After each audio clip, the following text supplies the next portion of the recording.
Innal hamdalillah nahmaduhu wa nasta'inuhu wa nastaghfiruh wa na'udzu billahi min shururi anfusina wa min sayyiati a'malina. May yahdihillahu fala mudhillalah wa may yudlil fala hadiyalah. Wa ashhadu an la ilaha illallah wahdahu la syarikalah wa ashhadu anna Muhammadan abduhu wa rasuluhu. Ya ayyuhalladzina amanu taqullaha haqqa tuqatih wa la tamutunna illa wa antum muslimun. Ya ayyuhan nasu taqu rabbakumul ladzi khalaqakum min nafsin wahidah wa khalaqa minha zawjaha wa bassa minhuma rijalan katsiran wa nisaa'a wattaqullaha alladzi tasaaluna bihi wal arham innallaha kana 'alaikum raqiba. Ya ayyuhalladzina amanu taqullaha wa qulu qawlan sadida yuslih lakum a'malakum wa yaghfir lakum dzunubakum wa may yuti'illaha wa rasulahu faqad faza fawzan 'azima. Amma ba'du, fa inna asdaqal haditsi kitabullahi ta'ala wa khairal hadi hadi Muhammadin sallallahu alaihi wasallam wa syarral umuri muhdatsatuha fa inna kulla muhdatsatin bid'ah wa kulla bid'atin dalalah wa kulla dalalatin finnar. A'adzani Allah wa iyyakum min adzabin nar. Hadirin kaum muslimin dan muslimat, jamaah pengajian yang dimuliakan dan dirahmati oleh Allah Subhanahu wa taala. Alhamdulillah, kita bersyukur kepada Allah Subhanahu wa taala pada kesempatan malam yang berbahagia ini. Allah Subhanahu wa taala mengumpulkan kita sekalian di salah satu rumah dari rumah-rumah Allah Subhanahu wa taala di muka bumi ini. Rumah yang paling dicintai oleh Allah Subhanahu wa taala. Tempat yang paling dicintai oleh Allah Azza wa Jalla, yaitu masjid yang dibangun dalam rangka untuk menghambakan diri kepada Allah Subhanahu wa taala di dalamnya. Dan kita bersyukur pula pada kesempatan malam ini dengan cuaca dan kondisi hujan, tapi walhamdulillah kita juga sampai di majelis ini. Semoga upaya dan usaha kita semuanya, sampainya kita di majelis seperti ini, dengan kondisi seperti ini pula, semakin menambah lipat ganda pahala kita di sisi Allah Subhanahu wa taala. Karena Nabi alaihi salatu wassalam bersabda, "Inna idhamal jazai ma'a idhamil bala." Sesungguhnya besarnya balasan itu tergantung dari besarnya bala ataupun ujian. Hadirin kaum muslimin dan muslimat yang dimuliakan dan dirahmati oleh Allah Subhanahu wa taala. Materi kita pada malam hari ini berkaitan dengan huru-hara padang mahsyar, yakni tatkala tegak hari kiamat dan seluruh umat manusia dibangkitkan dari alam kubur mereka dalam keadaan tidak berpakaian, dalam keadaan tidak terhitan, dalam keadaan tidak beralas kaki. Mereka semuanya dibangkitkan menuju menghadap Allah Subhanahu wa taala. Yuhsyarun nasu huffatan gurla. Manusia dikumpulkan dalam keadaan tidak memakai sendal, lagi pula tidak memakai pakaian, dan juga tidak dihitan. Dan keadaan di saat itu adalah keadaan yang sangat dahsyat, huru-hara yang sangat besar, kengerian di atas kengerian, kepayahan di atas kepayahan, yang mana tatkala umat manusia dikumpulkan di padang mahsyar di hadapan Allah Subhanahu wa taala, di atas bumi yang bukan bumi yang kita berada di atasnya sekarang ini.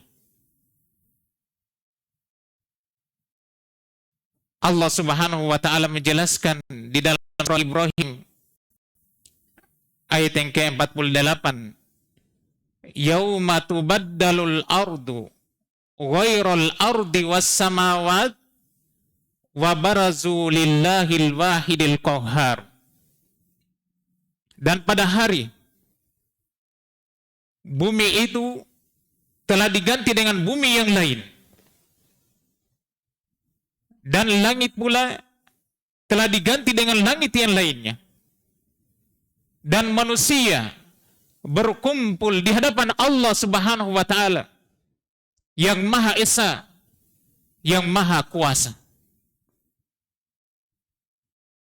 Di saat itu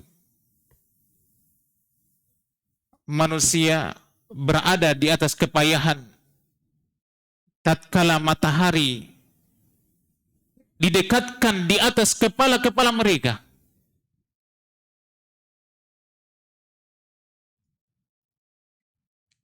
Yang jarak antara matahari dengan kepala mereka hanyalah 1 mil atau 2 mil.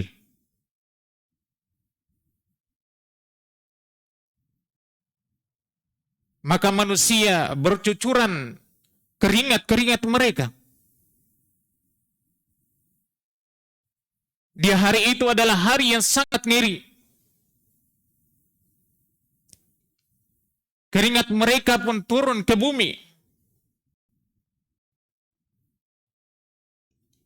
Ada yang keringatnya sampai di atas mata kakinya. Ada yang lebih ngeri dari itu, keringatnya sampai ke lututnya. Ada yang lebih ngeri lagi dari itu, keringatnya sampai ke pinggangnya. Dan ada lagi yang lebih ngeri, yaitu keringatnya sampai pundaknya, bahkan sampai telinganya, dan mereka ditenggelamkan oleh keringatnya. Nas'alullah as-salamata wal afiyah. Hal ini dijelaskan oleh Nabi kita Muhammad alaihi salatu wassalam di dalam hadis yang diriwayatkan oleh Imam Al-Bukhari dan Imam Muslim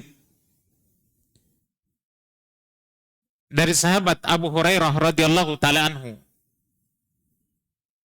Qala Rasulullah sallallahu alaihi wasallam, ya'raqun nasu yaumal qiyamati hatta yadhhaba arquhum fil ardi 70 dhira'a wa yuljimuhum hatta yablugha adhanahum. Kata Nabi alaihi salatu wasallam, manusia berkeringat pada hari kiamat sampai keringat mereka masuk ke dalam bumi sedalam 70 hasta. Dan keringat mereka menenggelamkan mereka sampai ke telinga-telinga mereka. Keadaan dan huru-hara yang sangat luar biasa. Keringat manusia di padang mahsyar itu mencapai kedalaman bumi 70 hasta. Berasal dari keringat. Kemudian naik itu sampai ke telinga mereka. Mereka ditenggelamkan oleh keringatnya. Dan keberadaan manusia di saat itu disesuaikan dengan amalan-amalan mereka. Disesuaikan dengan amalan-amalan mereka ketika mereka hidup di muka bumi. Ketika mereka adalah orang-orang yang lalai. Ketika mereka orang-orang yang tidak mau berusaha payah dalam ibadah kepada Allah Subhanahu wa taala di muka bumi. Ketika mereka tidak mau mengindahkan perintah-perintah Allah Subhanahu wa taala.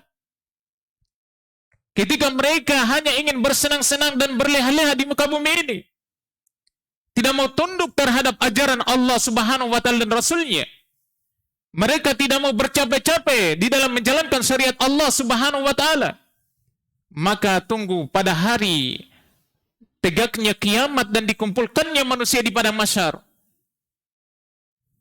akan diberikan kepayahan dan kengerian lebih dari kengerian yang didapatkan oleh manusia dengan kengerian apapun juga ketika hidup di muka bumi.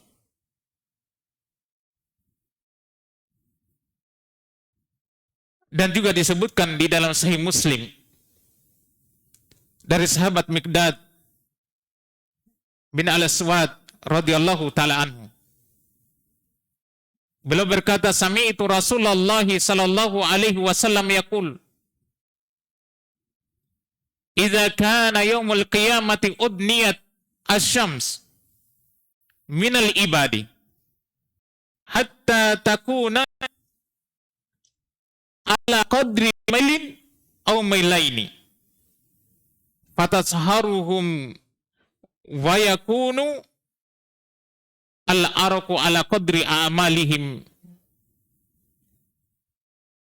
minhum may ya'khudhuhu ala aqibaihi wa minhum may ya'khudhuhu ila haqwaihi wa minhum may yuljimuhu ila." Kata Nabi SAW, apabila hari kiamat telah tegak, maka matahari akan didekatkan dari hamba seukuran 1 mil ataupun 2 mil. Lalu mereka disengat oleh panasnya matahari tersebut, sehingga mereka pun bercucuran keringatnya, dan keberadaan keringatnya sesuai dengan kadar amalan-amalan mereka.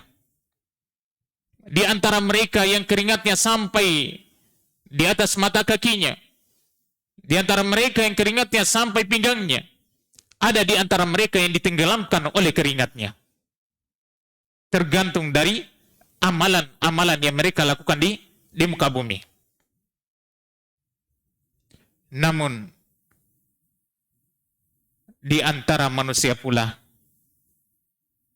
Allah Subhanahu wa taala jaga dan naungi mereka dari panas yang sangat luar biasa itu. Coba perhatikan jamaah kaum muslimin dan muslimat yang dimuliakan dan dirahmati oleh Allah Subhanahu wa taala. Keberadaan matahari di muka bumi ini, jarak antara kita dan matahari sangatlah jauh.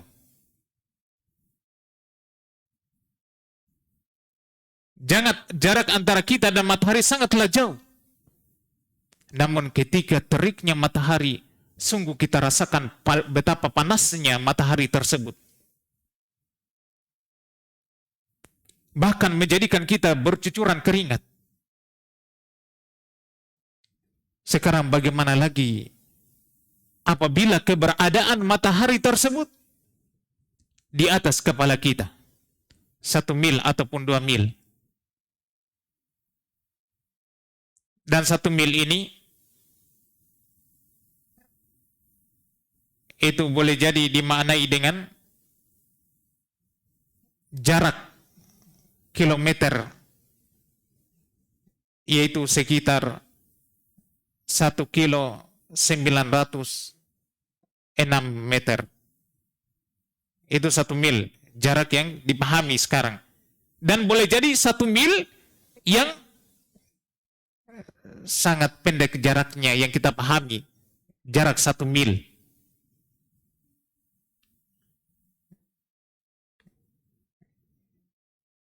Sekarang kira-kira bagaimana keberadaan kita jamaah yang dimuliakan oleh Allah Subhanahu wa taala tatkala matahari itu berada di atas kepala kita?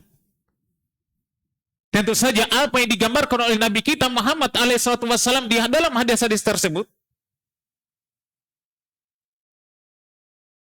ini memberikan ilmu bagi kita agar bagaimana supaya kita bisa diselamatkan oleh Allah Subhanahu wa taala dalam keadaan yang sangat ngeri tersebut.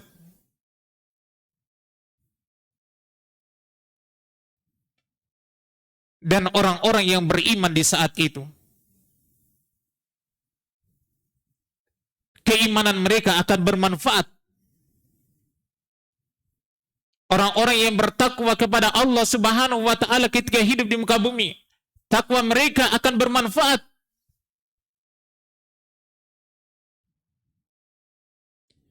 Yang mana Allah Subhanahu wa taala akan memberikan naungan kepada mereka dari panas dan teriknya matahari.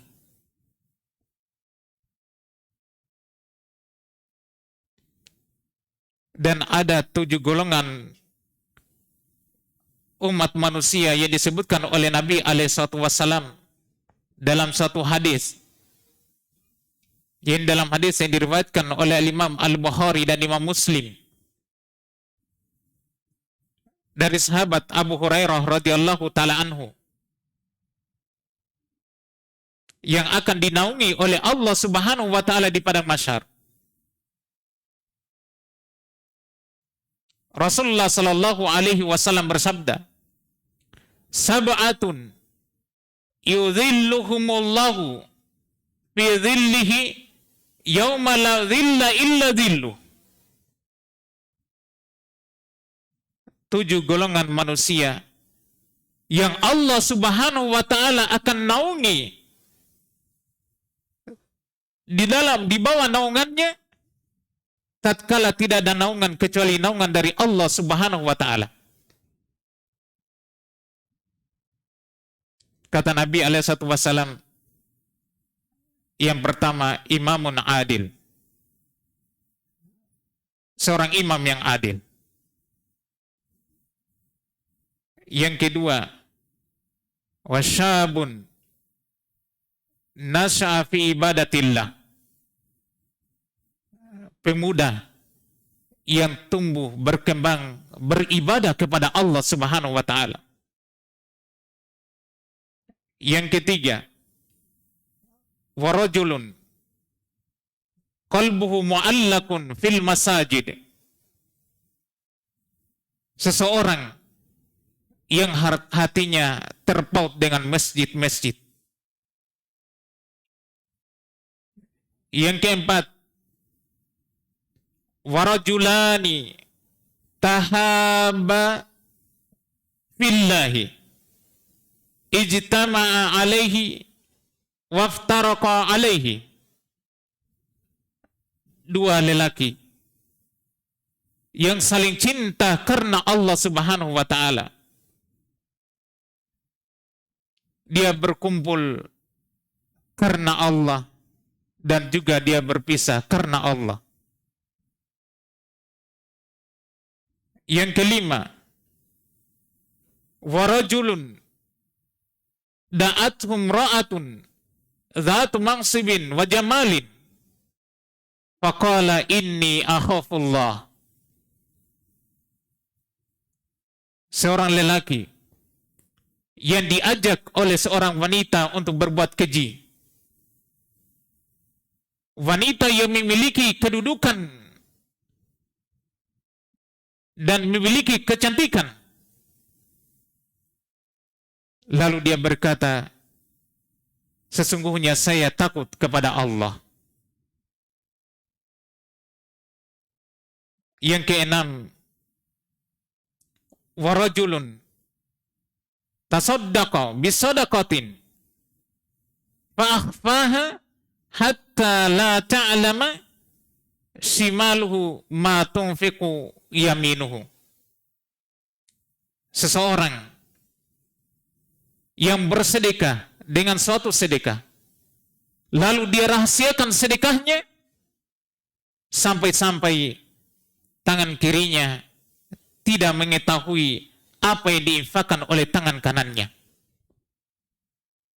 Dan yang ketujuh kata Nabi, warajulun dzakarallaha khaliyan fafadat ainahu.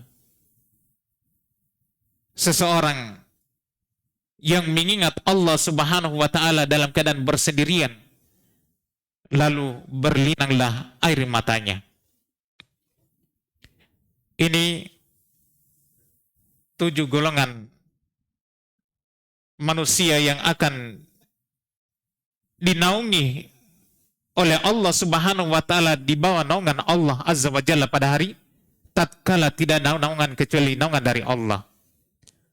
Walaupun ini bukan pembatasan bahwasanya 7 golongan ini saja. Dan masih banyak lagi disebutkan dan dikumpulkan di dalam dalil-dalil yang lainnya. Namun pada kesempatan ini kita akan bahas pula berkaitan dengan 7 golongan yang disebutkan oleh Rasulullah Sallallahu Alaihi Wasallam di dalam hadis yang mulia ini. Yang pertama yaitu seorang imam yang adil.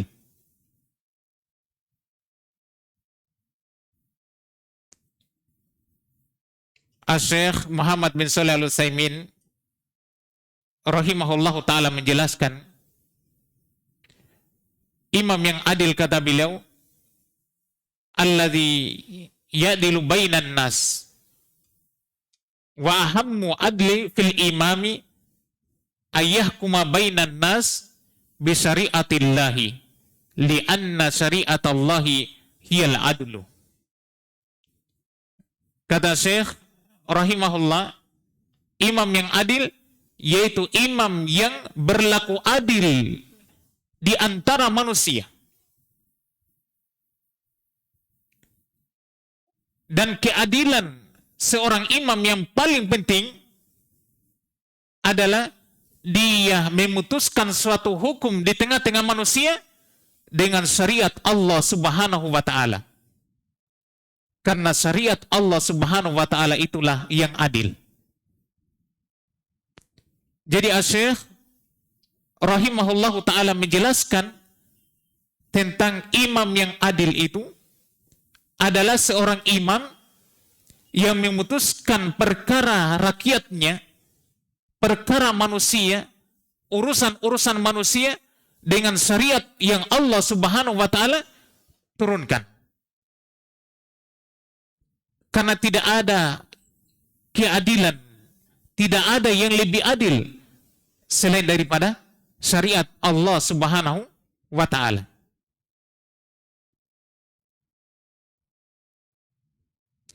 Dan Nabi alaihi salatu wassalam memulai penyebutan dari 7 golongan manusia yang diberikan naungan oleh Allah Subhanahu wa taala, di bawah naungannya tatkala tidak ada naungan kecuali naungan dari Allah. Allah memulai dengan imam yang adil, li'annahu anfa'un nasi linnas. Karena sesungguhnya imam yang adil itu adalah manusia yang paling bermanfaat untuk manusia yang lainnya.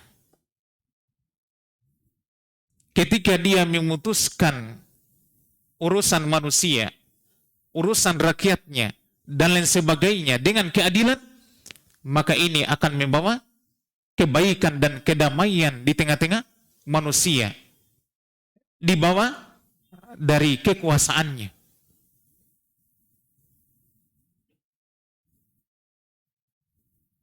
Dan ketika dia memutuskan perkara manusia dengan keadilan,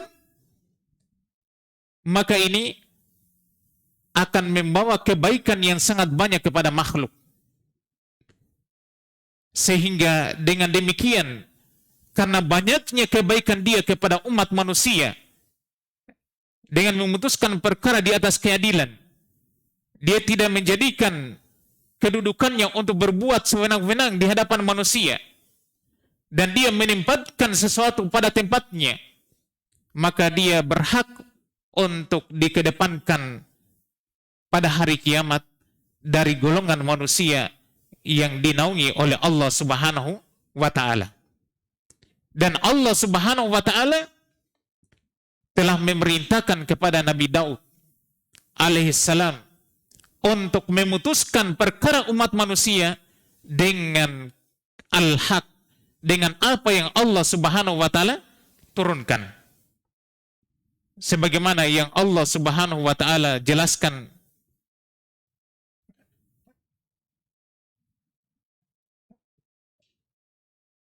di dalam surah Shad ayat yang ke-26. Ya Dawudu, inna ja'alnaka khalifatan fil ardi fahkum bainan nasi bil qist fahkum bainan nasi bil haq wala tattabi'il hawa fayudillaka an sabilillah. Allah Subhanahu wa ta'ala berfirman, memerintahkan kepada Nabi Daud, wahai Daud alaihissalam,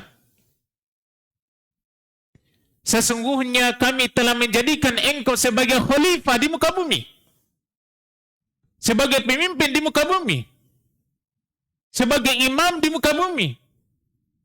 Fahkum bainan nasi bil haq, maka putuskanlah perkara manusia dengan al-haq, dengan kebenaran. Wala tattabi'il hawa, dan janganlah engkau mengikuti hawa nafsu. Fayudillaka an sabilillah, yang mana hawa nafsu itu akan menyesatkan engkau dari jalan Allah Subhanahu wa ta'ala. Keadilan ini adalah perkara yang Allah Subhanahu wa ta'ala telah wajibkan dari para nabi dan para rasul sebelum Nabi kita Muhammad alaihissalatu wassalam. Karena keadilan di tengah-tengah manusia ini akan membawa kemanfaatan dan kebaikan untuk makhluk. Dan ini yang akan membawa ketenangan dan ketentraman di dalam kehidupan umat manusia. Apabila seorang pemimpin, seorang hakim muslim memutuskan urusan manusia dengan syariat Allah Subhanahu wa ta'ala. Dan Allah Subhanahu wa ta'ala telah menjelaskan melalui lisan Rasulnya, sebagaimana disebutkan dalam hadis riwayat Imam Muslim dari sahabat Abu Hurairah radhiyallahu ta'ala anhu, akan keutamaannya orang-orang yang berbuat adil. Qala Rasulullah sallallahu alaihi wasallam, innal muqsitina indallahi ala manabira min nurin an yaminir rahman kilta yadayhi yaminun alladzina ya'diluna fi hukmihim wa ahlihim wa ma walu. Rasulullah sallallahu alaihi wasallam bersabda, sesungguhnya orang-orang yang adil, orang-orang yang adil indallah, nantinya di sisi Allah Subhanahu wa ta'ala, ala manabira min nur, mereka berada di atas mimbar-mimbar yang terbuat dari cahaya, an yaminir rahman, yang berada di sisi kanan Allah ar-Rahman yang maha pemurah. Dan kedua tangan Allah Subhanahu wa ta'ala itu adalah kanan. Orang-orang yang adil itu adalah, kata Nabi, alladzina yadiluna fi hukmihim, orang-orang yang adil di dalam hukum mereka, wa ahlim, adil di dalam keluarga-keluarga mereka, dan juga adil di dalam menunaikan tugas-tugas mereka. Jadi orang-orang yang adil di dalam memutuskan hukum, adil pada keluarganya, adil di dalam menyelesaikan tugas dan kewajibannya, ini akan mendapatkan keutamaan di sisi Allah Subhanahu wa ta'ala. Mereka akan diberikan mimbar-mimbar dari cahaya.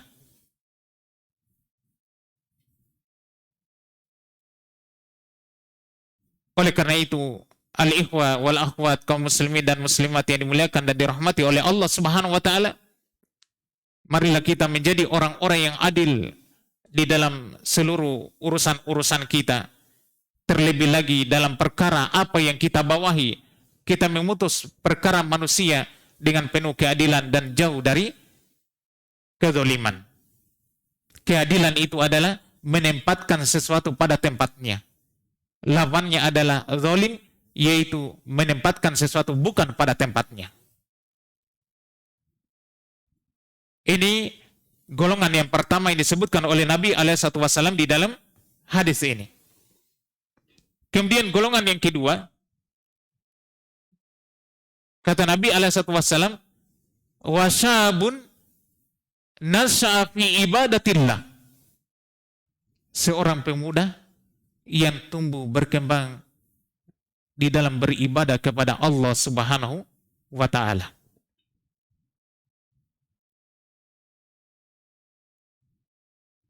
Asy-Syaikh Muhammad bin Shalih Al-Utsaimin rahimahullahu taala menjelaskan, asyab itu adalah soghirus sin, orang yang masih muda. Iya. Iya. Anak yang masih muda, pemuda.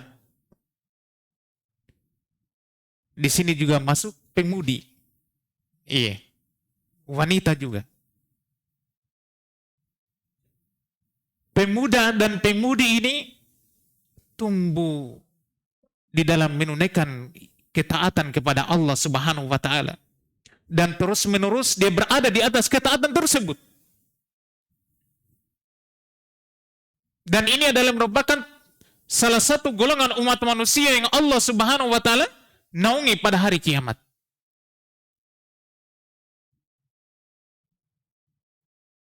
Oleh karena itu bergembiralah bagi seorang muslim ataupun muslimah ketika Allah Subhanahu wa taala beri petunjuk kepadanya sejak dia berumur muda. Dia diberi petunjuk di atas agama Allah Subhanahu wa taala. Dia menerima ketaatan kepada Allah Subhanahu wa taala dalam keadaan usia dia masih muda. Yang mana kita pahami bersama, terlebih lagi kita bagi yang sudah melewati usia muda, bagaimana keberadaan pemuda-pemuda itu. Bahkan kita saksikan pemuda-pemudi yang ada di sekeliling kita. Yang Asy-Syaikh Muhammad bin Shalih Al-Utsaimin rahimahullah ta'ala menjelaskan tentang keberadaan pemuda itu dan pada dasarnya sifat-sifat yang ada pada mereka. Bahasanya mereka itu secara umum tidak memiliki kesabaran. Tidak memiliki kesabaran.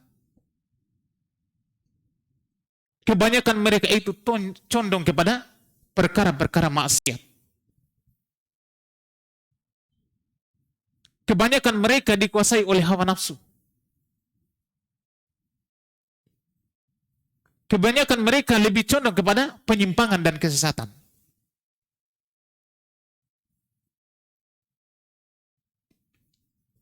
Akan tetapi keberadaan pemuda yang seperti ini, yakni pemuda yang Allah Subhanahu wa taala beri hidayah dia, Allah tuntun dia untuk berada di atas agama Allah Subhanahu wa taala sehingga dia pun cinta melakukan amalan-amalan soleh.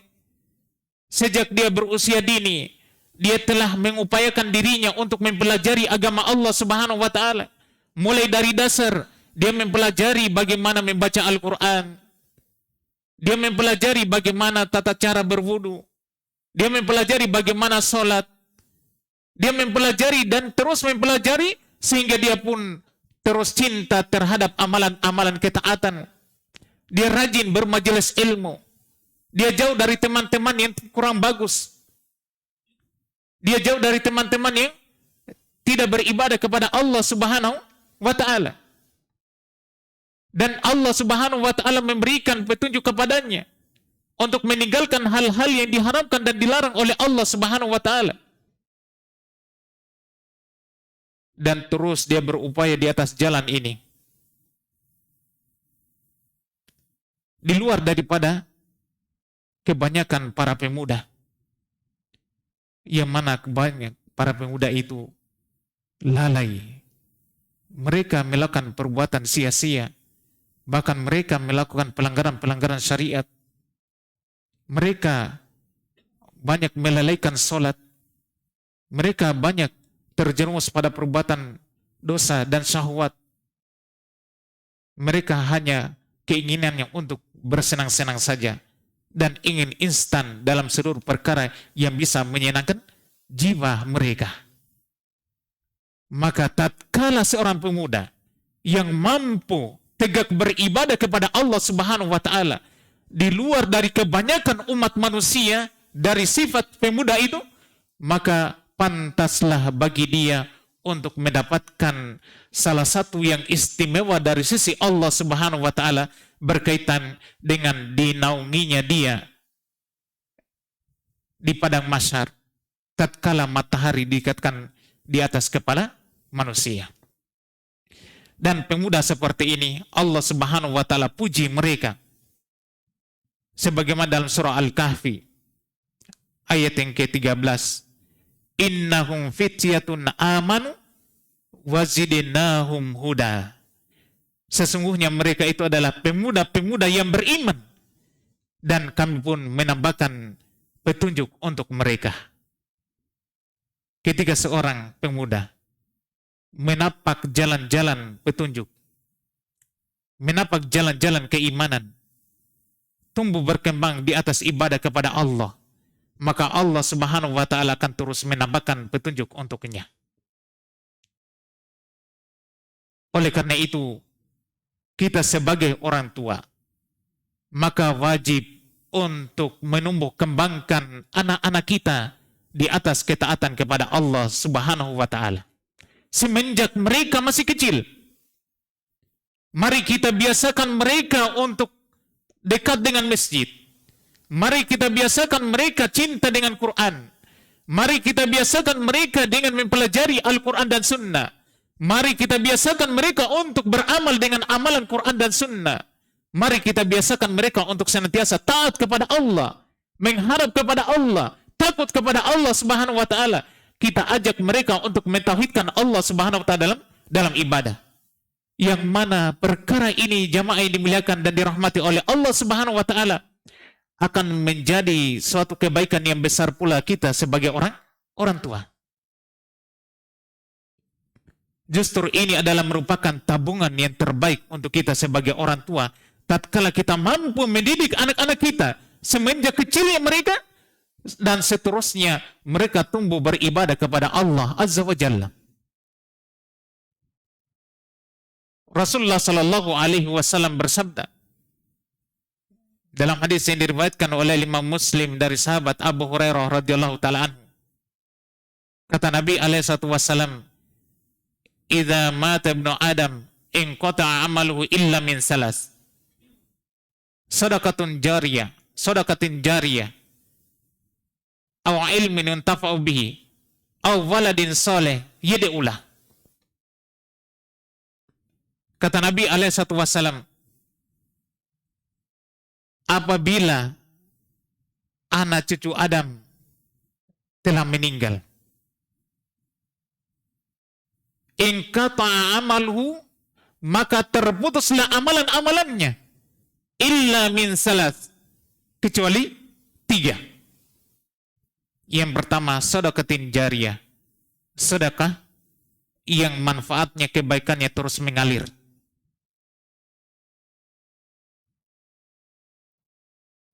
Dan terus dinikmati oleh orang-orang yang masih hidup. Yang kedua, ilmin yuntafa'u bihi, ilmu yang bermanfaat, yang tetap diamalkan oleh orang-orang yang masih hidup. Nah, di sini anak-anak kita bisa kita didik di atas ilmu yang bermanfaat, kita arahkan mereka untuk berada di atas agama Allah Subhanahu wa taala, kita dukung mereka, kita fasilitasi mereka untuk mendapatkan ilmu yang bermanfaat ini, maka amalan-amalan yang dilakukan oleh anak-anak kita tersebut akan terus mengalir kepada kita walaupun kita telah hancur lebur bersama tanah. Dan ini adalah merupakan kebaikan yang sangat besar, tabungan yang tidak bisa ternilai dengan dunia dan seisinya untuk kita sebagai orang tua terhadap anak-anak kita.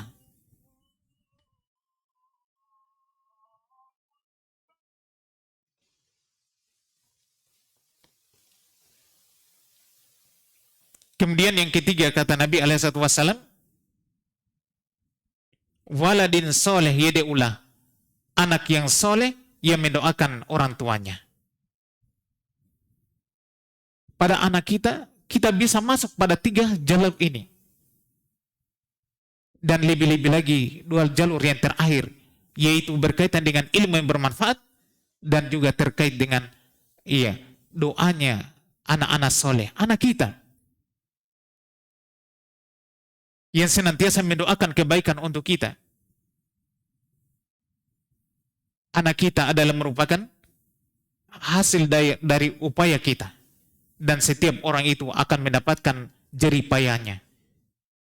Wa allaisa lil insani illa masa, dan tidak ada sesuatu pun yang didapatkan oleh seseorang kecuali apa yang dia usahakan. Dan kata Nabi, wa waladuhu, anaknya min kasbi, itu termasuk usaha dia. Oleh karena itu, raih kemuliaan dari Allah Subhanahu wa taala melalui anak-anak yang Allah berikan kepada kita. Ini kaitannya dengan apa? Dengan mendidik anak semenjak kecil, agar dia bisa mendapatkan kemanfaatan untuk dirinya. Ini diantaranya dia mendapatkan naungan tatkala tidak ada naungan kecuali naungan dari Allah Subhanahu wa taala di padang mahsyar. Kemudian juga bisa bermanfaat untuk kedua orang tuanya. Dan juga bagi setiap pemuda dan pemudi, agar mampu mempelajari agama Allah Subhanahu wa taala, berupaya untuk berada di atas jalan ketaatan Allah Subhanahu wa taala, menjauhi perkara-perkara hawa. Menjauhi perkara-perkara hawa nafsu. Dan perlu kita ketahui, jamaah yang dimuliakan dan dirahmati oleh Allah Subhanahu wa taala, nafs itu memiliki 2 sifat yang tercela. Nafs. An-nafsu sifatan. Nafas itu atau jiwa itu ada 2 sifatnya. Sebagaimana disebutkan oleh Imam Ibnu Hajar rahimahullahu taala. Yang pertama, imtina'u anit ta'ah, menghalangi seseorang dari ketaatan. Itu nafas, itu jiwa. Dia menghalangi dari ketaatan. Kemudian yang kedua, inhimaku fis syahwat, tenggelam pada perkara-perkara syahwat. Oleh karena itu di atas tadi sudah disinggung oleh pensyarah bahwasannya dari sifat yang mendominasi kebanyakan para pemuda dan pemudi adalah inhimaku fis syahwat, tenggelam pada perkara-perkara syahwat yang dilarang dan diharamkan oleh Allah Subhanahu wa taala. Maka wajib bagi kita untuk menjauhi yang namanya seruan-seruan hawa nafsu ini. Dan wajib bagi kita untuk menjauhi seluruh perkara-perkara yang bisa menjauhkan kita dari Allah Subhanahu wa taala. Wajib bagi kita untuk menjauhi perkara-perkara yang bisa menjauhkan diri kita dari naungan Allah Subhanahu wa taala pada hari kiamat. Bagi setiap dari kita di saat ini, hendaknya mampu menelaah perkara-perkara yang disampaikan oleh Allah Subhanahu wa taala dan Rasulnya tentang huru-hara dan perkara yang sangat menyerikan tatkala umat manusia dikumpulkan di padang mahsyar. Belum azan?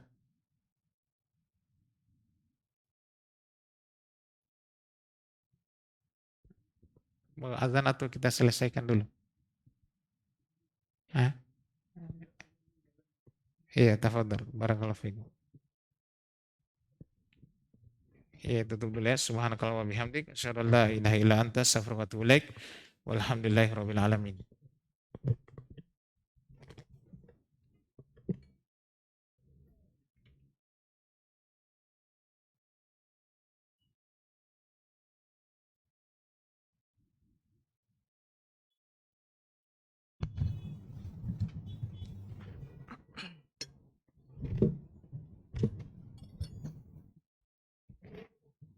الله أكبر الله أكبر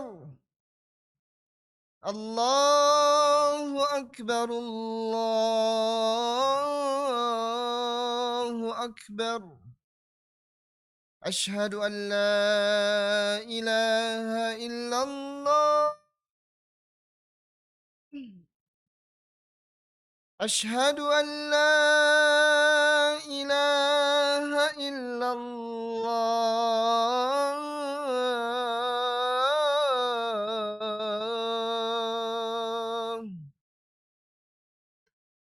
أشهد أن محمد رسول الله أشهد أن محمد رسول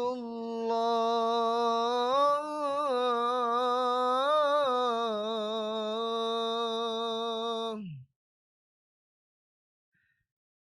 حي على الصلاة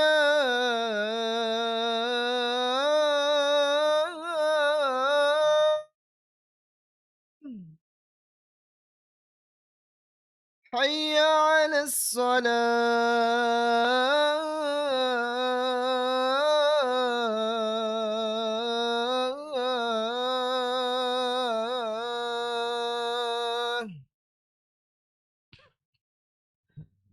حي على الفلاح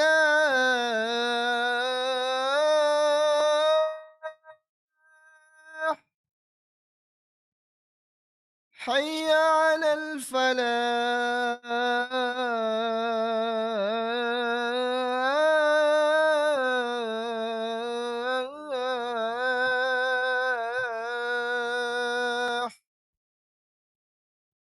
الله أكبر الله أكبر لا إله إلا الله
Bismillah, alhamdulillah, wassalatu wassalamu ala rasulillah wa ala alihi wa ashabihi wa sallama tasliman katsira.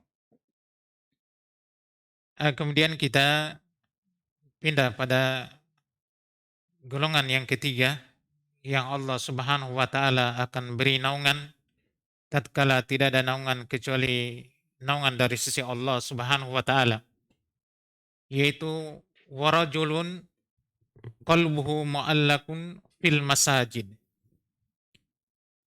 Seseorang yang hatinya terpaut dengan masjid. Seseorang yang hatinya terpaut dengan masjid.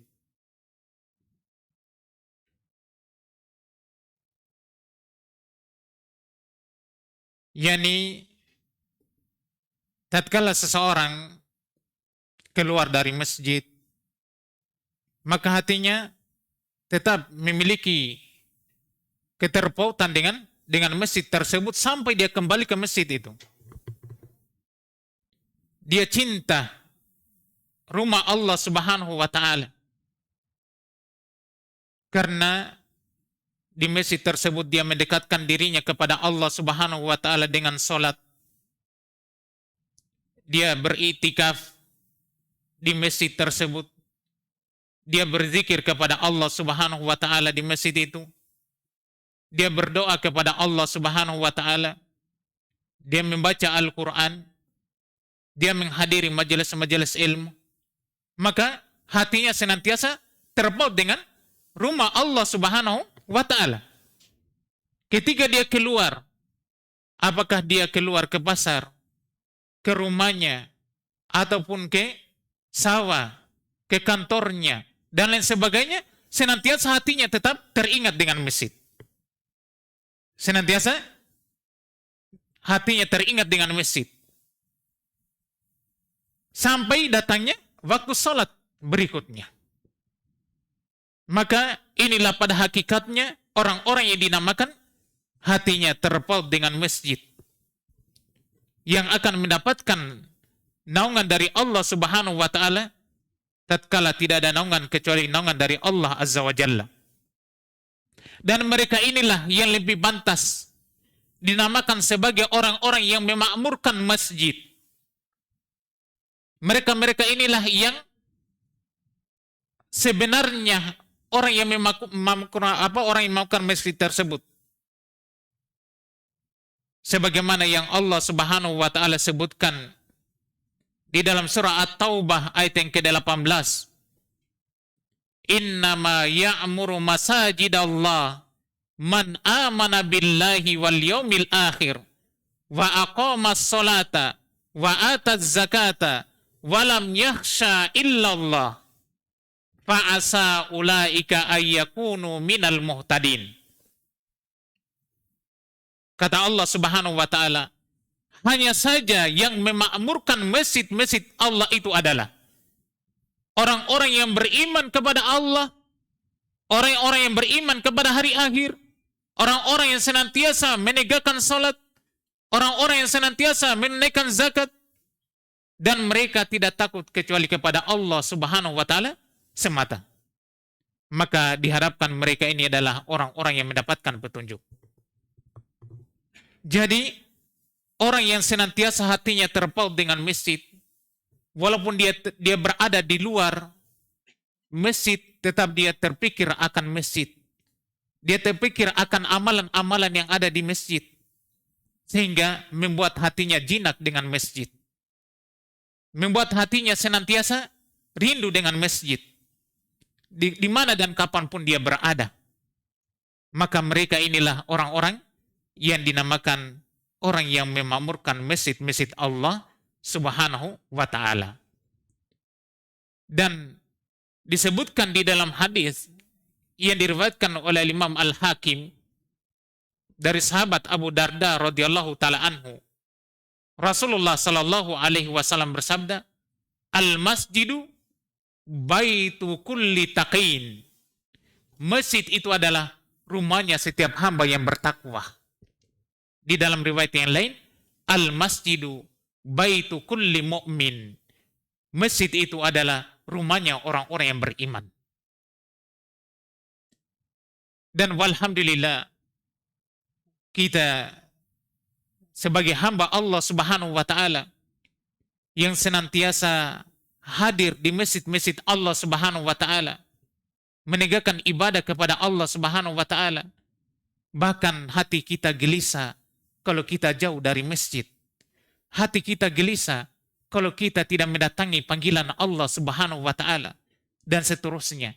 Dan bergembiralah, ini adalah merupakan tanda kebaikan yang Allah Subhanahu wa taala berikan kepada kita.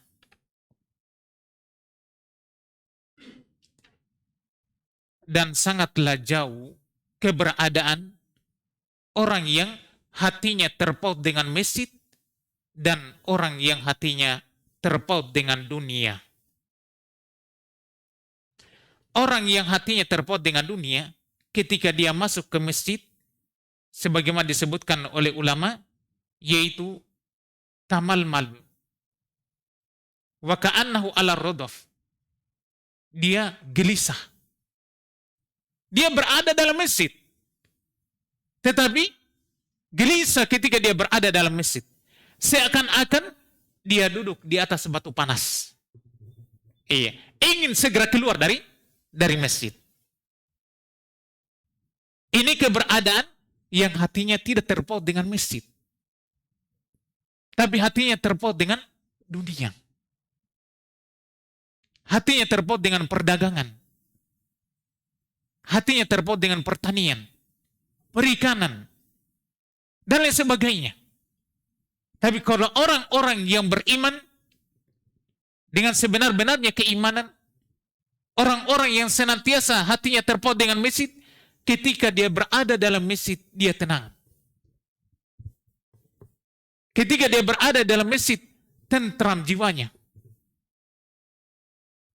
Ketika dia berada dalam masjid, dia ingin menggapai kebaikan yang sangat besar melalui masjid tersebut.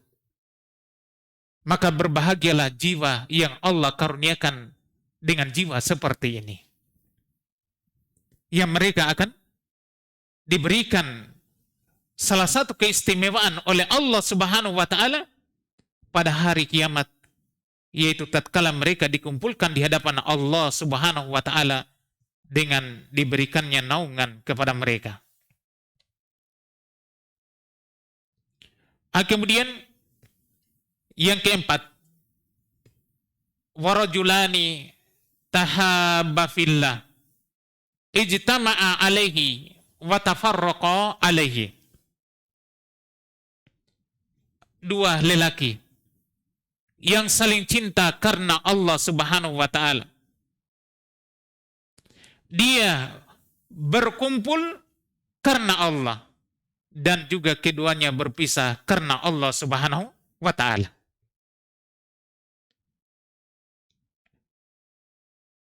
Keadaan ini disebutkan oleh Asy-Syaikh Muhammad bin Shalih Al-Utsaimin rahimahullah. Kata beliau, dua lelaki yang saling cinta karena Allah Subhanahu wa taala, maksudnya kata beliau adalah laisa bainahuma sillatun min nasab au ghairihi. Tidak ada antara keduanya itu hubungan nasab. Iya.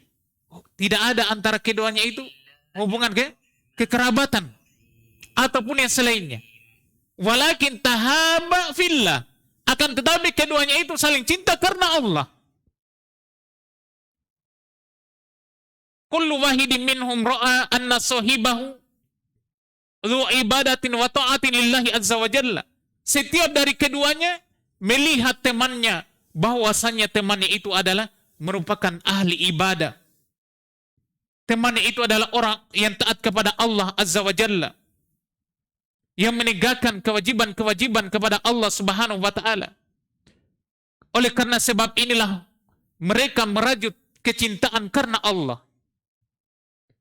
Mereka merajut cinta karena Allah Subhanahu wa taala. Dan tatkala seorang hamba membangun kecintaannya kepada saudaranya yang lain karena Allah, maka itu adalah merupakan lambang kesempurnaan iman.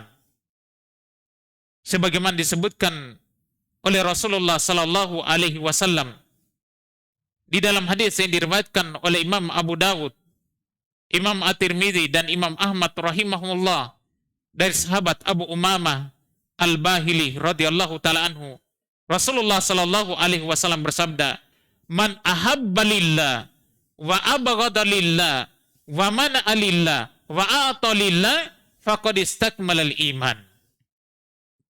Kata Nabi alaihi wasallam, siapa saja yang saling cinta karena Allah, siapa saja yang cinta karena Allah Subhanahu wa taala, benci karena Allah, dia memberi karena Allah, dia menahan pula karena Allah, maka sungguh telah sempurna keimanan.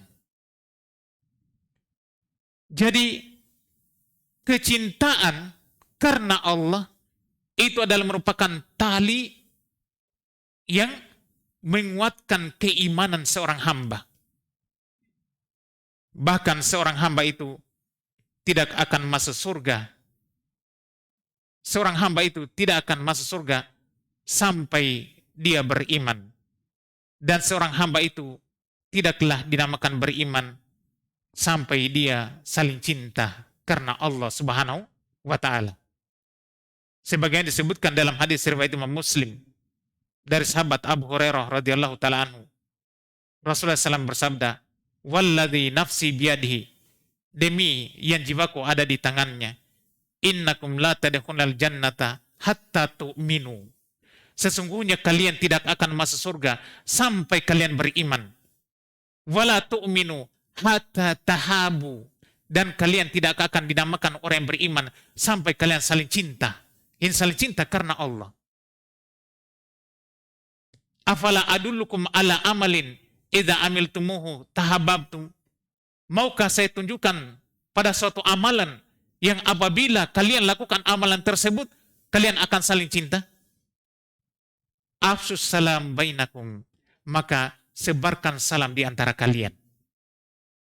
Ini jalur-jalur yang bisa mendatangkan, menguatkan keimanan, yaitu hendaknya seorang hamba itu saling cinta karena Allah Subhanahu wa taala, yang dengannya bisa menjadikan kita untuk masuk ke dalam surga Allah Azza wa Jalla. Dan di dalam hadits qudsi Allah Subhanahu wa taala menjelaskan tentang orang yang saling cinta karena Allah. Allah Azza wa Jalla berfirman, "Wajabat mahabbati al-mutahabbina fih," atau lil mutahabbina fih. Telah wajib kecintaanku atas orang-orang yang saling cinta karena saya. Atas orang-orang yang saling cinta karena saya. Jadi seorang hamba yang cinta kepada saudaranya karena Allah Subhanahu wa taala, maka itu menjadikan kecintaan Allah Subhanahu wa taala kepada mereka. Cinta karena Allah yang diinginkan dengannya adalah cinta di dalam melakukan apa yang Allah Subhanahu wa taala perintahkan dan menjauhi seluruh apa yang dilarang oleh Allah Subhanahu wa taala dari kedua belah pihak antara yang cinta tersebut, baik itu lelaki maupun wanita. Iya, dua lelaki yang saling cinta karena Allah, demikian pula dua wanita yang saling cinta karena Allah Subhanahu wa taala. Cinta yang dibangun di atas ketaatan kepada Allah Azza wa Jalla. Dan perhatikan di dalam hadis yang sangat agung disebutkan di dalam Musnad Imam Ahmad dari sahabat Abu Malik Al-Asy'ari radhiyallahu taala anhu. Nabi sallallahu alaihi wasallam bersabda, "Inna lillahi ibadan laisu bi anbiya wala syuhada yaghbituhumul nabiyuna wa syuhada biqurbihim wa maq'adihim minallah."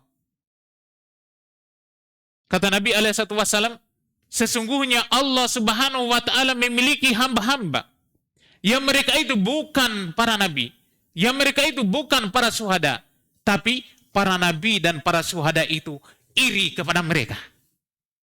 Karena dekatnya mereka dari sisi Allah Subhanahu wa taala. Subhanallah. Jadi perhatikan Nabi SAW bersabda, sesungguhnya Allah Subhanahu wa taala itu memiliki hamba-hamba yang hamba-hamba itu bukan nabi, bukan syuhada. Tapi para nabi dan para syuhada itu iri kepada manusia tersebut, kepada hamba tersebut, karena dekatnya mereka dengan Allah Subhanahu wa taala pada hari kiamat. Faja'a rajulun minal a'rab min qasiyatin nas wa alwa biyadihi ila nabiyillahi sallallahu alaihi wasallam. Maka setelah itu datanglah seorang lelaki dari A'rabi yang berada jauh dari manusia, kemudian menunjuk dengan jarinya ke Nabi alaihissalatu wassalam. Lalu dia mengatakan, ya Nabi Allah, nasun minan nasi laisu bi anbiya'i wala syuhada yaghbitumul anbiya wa syuhada ala majalisihim wa qurbihim min Allah.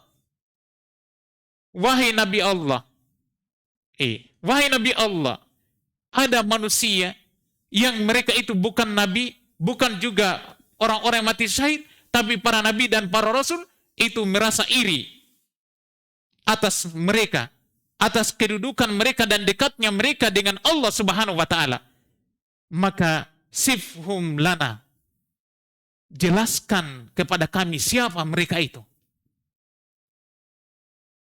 Maka Nabi SAW pun terlihat gembira karena pertanyaan A'rabi ini.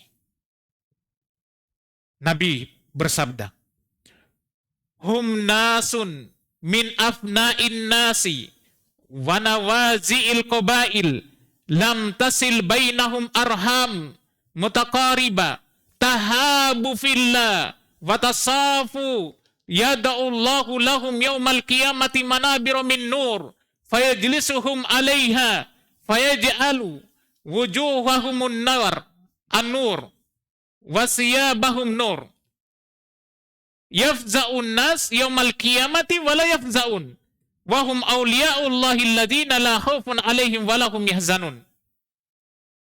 Nabi pun menjelaskan siapa mereka itu.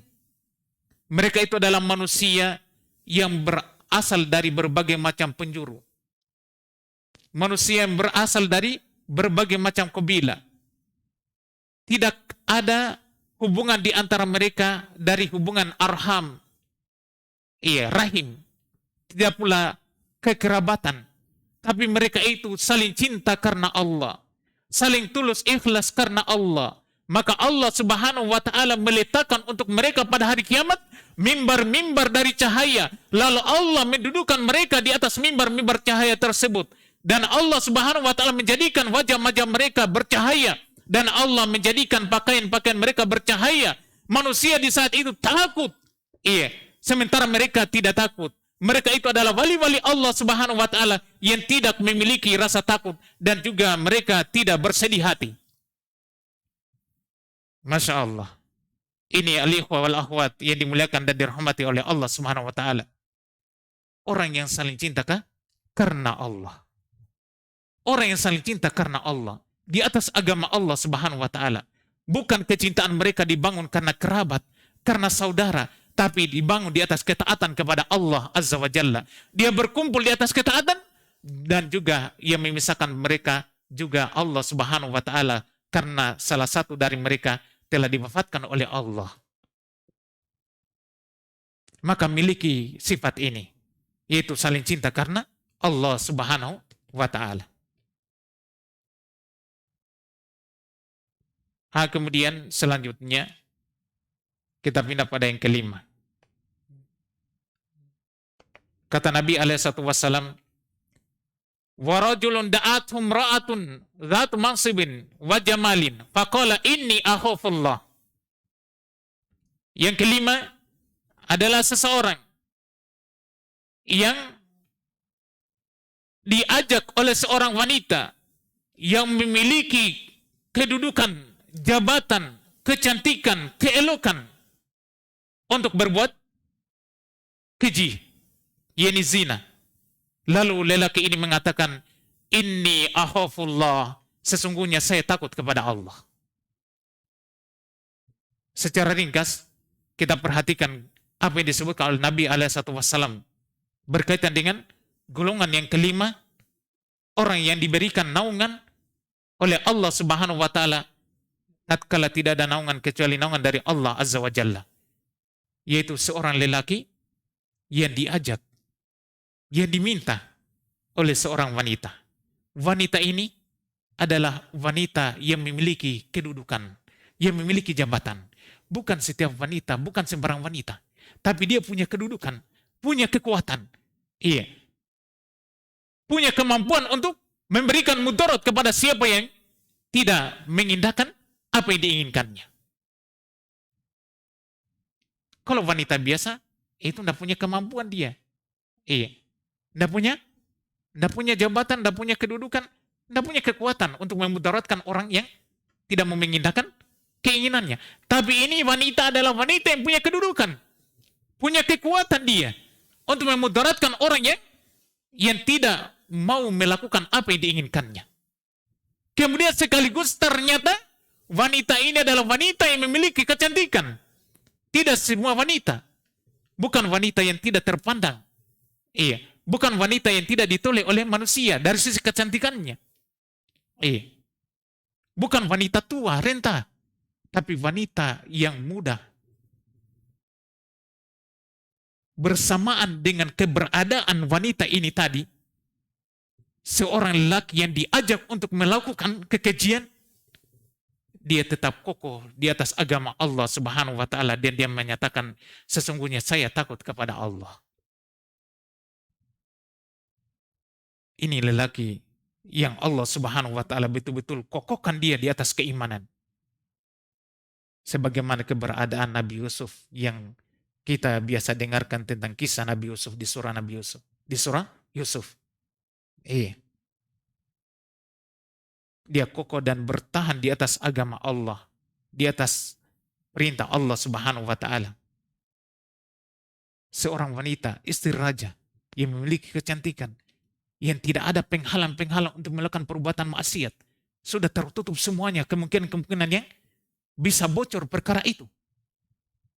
Akan tetapi Nabi Yusuf tetap melalui lindungan Allah dan petunjuk Allah Subhanahu wa taala kepada beliau tetap untuk tidak mengindahkan permintaan istri raja tersebut. Dan demikian pula keberadaan sebagaimana disebutkan dalam hadis riwayat Imam Al-Bukhari, Imam Muslim, tentang 3 orang yang bertamasya melakukan perjalanan.